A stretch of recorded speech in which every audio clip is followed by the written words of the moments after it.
جس طرح انسان کو زندہ رہنے کے لیے ایک رزق کی ضرورت ہوتی ہے، کھانے کی ضرورت ہوتی ہے، پانی کی ضرورت ہوتی ہے، اسی طرح جسم کے اندر ہماری روح ہے۔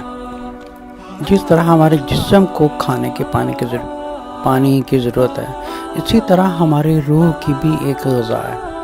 وہ غذا ہے عبادات اور قرآن۔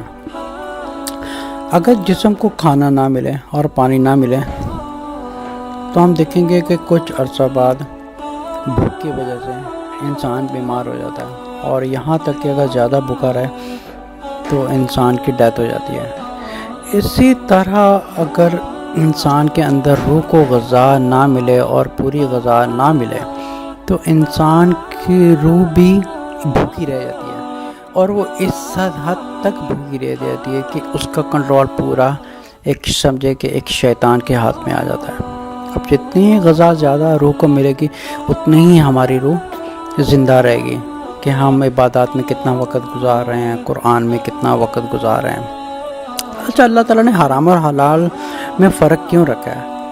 اچھا، حلال جب رزق جاتا ہے تو ہمارے سب سے پہلے سوچ پر اثر کرتا ہے کہ ہم پازیٹیو سوچتے ہیں حلال رزق سے اور حلال کام سے اور اپنی عبادات پوری کرنے سے۔ اگر سورۃ بقرہ کی آیت نمبر 2 میں پڑھا جائے تو اللہ تعالیٰ فرماتے ہیں الف لام میم ذالک الکتاب لا ریب فیہ ھدی للمتقین۔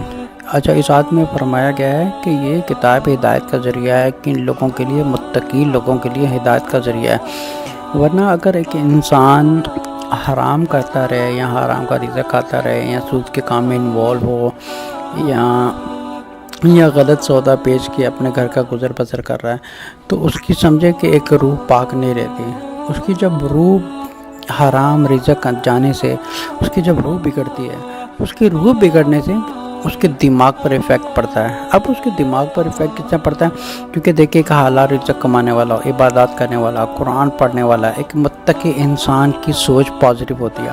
اسی طرح اگر کسی ایسے شخص کی زندگی دیکھی جائے جس کا رزق حلال نہیں ہے، جو سمجھو کہ کاروبار کچھ ایسا کر رہا ہے جس میں حرام ہے، تو اس کی ایک نیچرلی طور پہ اس کی ایک روح جو ہے وہ ایک سیاہ ہونی شروع ہو جاتی ہے، اور جتنی زیادہ سیاہ ہوتی جائے گی اس کی سوچ بھی اتنی ہی کرپٹ ہوتی رہے گی۔ تو اگر ہماری سوچ پہ اگر ہم بدلنا چاہتے ہیں تو سب سے پہلے ہم دیکھیں کہ ہمارا حلال رزق ہے، اور ہم اپنے نفس کو مار کر اپنے اللہ اور رسول صلی اللہ علیہ وسلم کی پیروی صحیح طریقے سے فرما رہے ہیں۔ سورۃ احزاب کی اگر آیت نمبر 70 اور 71 میں اگر پڑھا جائے تو اللہ تعالیٰ فرماتے ہیں یا ایھا الذین آمنوا اتقوا اللہ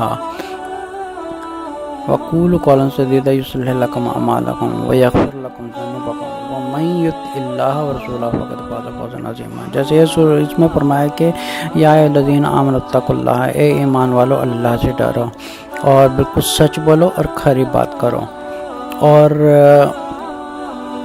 ہم اتقوا اللہ وقولوا قولا سدیدا یصلح لکم، اور اپنے اعمال سیدھا کرو، اللہ تعالیٰ تمہارے اعمال بالکل ٹھیک کر دے گا، اور تم اللہ اور رسول کی پیروی کرو، اور اسی میں تمہاری فلاح ہے۔ تو جس طرح ہم اپنے جسم کی غذا دیتے ہیں، کھانا کھاتے ہیں، پانی پیتے ہیں، اسی طرح ہمارے روح کی جو غذا ہے اگر وہ بھی مکمل نہ ملے تو وہ بگڑنی شروع ہو جاتی ہے۔ اگر وہ بگڑنی شروع ہوگی تو ہماری زندگی پر اثر آئے گا اس کا۔